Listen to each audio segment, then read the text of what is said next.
Cod Day, and welcome back. This is SV Little Girl that we're working on all day today. And today I'm going to take you through a couple of segments. First of all, we're going to be looking up under the forepeak at the glass and the coring, and not good. And that's one of my projects I'm going to have to ultimately get done, but it's a few trips down the road, and I'm not looking forward to it. Meantime, another thing that we're going to talk about briefly, and then, like I said, kind of some segments here before we get into the main thing, and that's the woodwork.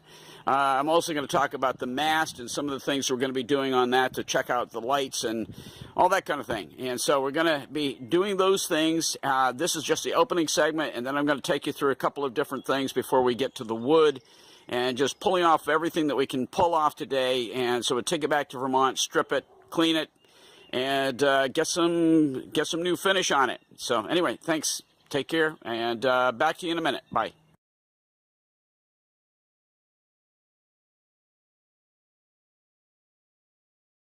Okay, so here we are inside Little Girl, and I hate to do this all at once here, but anyway, what we're looking at is the inside of the bow, underneath the bow. And this is a mess, and it's going to have to be done, and I'm going to try to do it from the underside instead of cutting open the deck. But eventually this is going to have to be done. You can see right here, see if I can come over here, right here, somebody started to cut this a long time ago. You can see the cut mark there going in at an angle, and they were going to cut all the way across here, which is of course the way that's going to have to be done. But I'm thinking that all this is going to have to come out. these are the bolts for the hose pipe. Then that's for a deck cleat right there. And then those two, that one and that one, are both for the bottom of the mounts for the bow pulpit.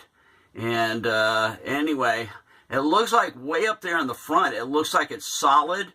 But boy, back behind that, this whole thing here is just a mess. And I don't think anybody's done this before. It's just all going to have to be replaced. I mean, I was just looking at it right there. Let's see if I can get past the chain. This chain is in remarkable condition. The chain and the end of the road are both in awesome condition. Anyway, right along there, I was just messing with that, and I actually pulled a piece of rotted coring right down out of there. So it's all going to be done. Every bit of this is going to come out. The only problem is it's terribly tight under here to work, and the fumes are going to be horrendous when I'm laying up the coring and trying to get everything to stay in place. I don't know. Anybody's got suggestions on this one, throw them at me. There is a really good video online of doing coring and replacement of glass from beneath. Really good video, but they had complete room to work. They had all kinds of room where they could push it up in there and all this kind of stuff. I mean, this you see what we're dealing with here? Okay, here's the outside of the chain area here. This is the inside of the hull at the peak, up at the end of the V-berth. Okay, well, all that is right in your way as you're trying to work up in here. So anyway, we'll see how it comes out. It's going to be a lot of work. But one of the things I'm determined to do is just strip all of the hardware right off the deck, including this vent pipe here. It's all going to come out. It's all going to come out in order to be able to cut this out. I've got a really good multi-tool, when it's actually kind of a rotor, what do they call that, router type thing. And I'm going to go ahead and cut this all out and pull down the coring, and we'll see how it goes. I may have to do it a section at a time in order to make it work. All right, that's it for now. By the way, we're back down on Cape Cod. Now to the fun stuff.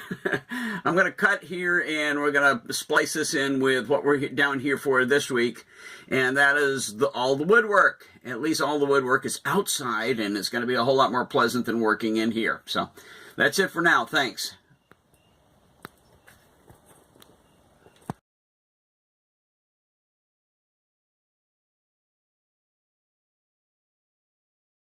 Okay. Do a little before and after here. Here's my coamings. They are back on Cape Cod. This is out behind my mom and dad's house. One of the things I discovered is that these black streaks actually are where the grain is recessed, and it looks like it may have been Cetol down in there. Maybe it's varnish. I don't know. It's varnish is what I stripped. So anyway, I've got to get that stuff out of there. Otherwise, it's going to really show. And I brought my stripper down, and I've got a brush, and I'm going to try to clean that all out before I go to sanding, and then I'm going to whiten it. I've got my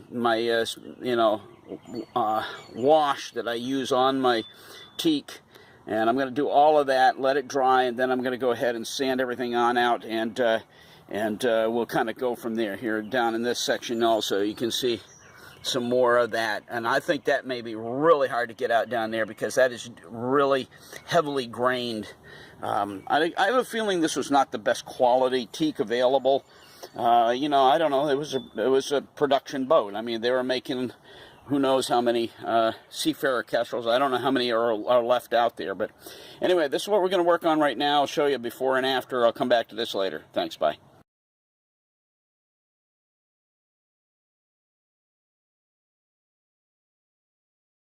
A whole bunch of using stripper and brushing it down. And by the way, I know they always say always go with the against the grain on teak. I'll tell you what, when you're trying to get this stuff and it's deeply ingrained, about the only way you can do it is with the grain. And I've got a good brush that I use. It's a bristle brush, and I get down inside that grain and try to get that black streak out. Now that's come up a long way. It's still not done drying. It is for the most part, but a lot of the black has come out.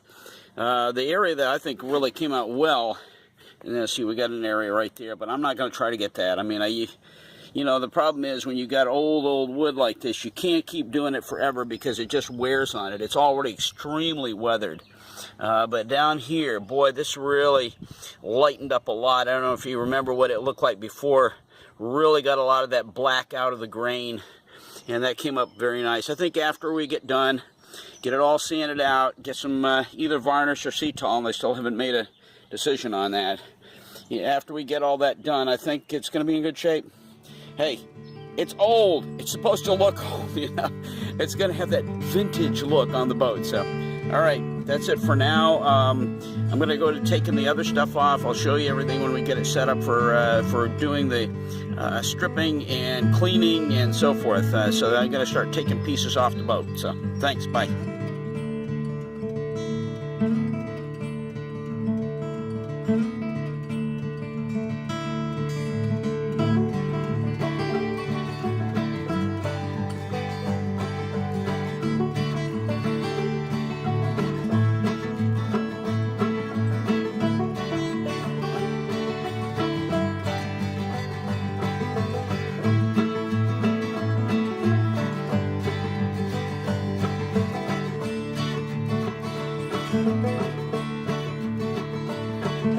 To take some wood off this boat. I'm having to walk a delicate balance here because I'm going to be putting the coamings back on. They are going to be Cetol at this point, but this, the original companionway and all the trim is already varnished. As a matter of fact, I don't know how long ago they did this, but this old companionway looks like it was professionally done many moons ago, and probably I think it's original. And I think I'm going to keep it, and I think I'm going to revarnish. I've already got the Captain Spar varnish back at the house. I think I'm going to just take these home, get a good sand on them, clean them down, and then go back and do some revarnishing. I mean, these are they're very old. Anyway, I'm walking this delicate balance between originality, trying to get the original feel of the boat, compared to trying to restore and refurbish. So anyway, definitely I'm going to be doing this handle for the companionway hatch. Yeah, that's going to come off. And these are the next thing, and I'm going to maybe even trying to do this. This track, I saw Peter on the Seafarer website redid his, and I maybe even rerouted a couple, but these are complicated. And I think I'm going to pull these off. Just leave some plywood covering the boat with under the tarp, and take these off, take them home, clean them up, try to redo them the best I can, and then bring them back in really good shape and remount them onto the boat.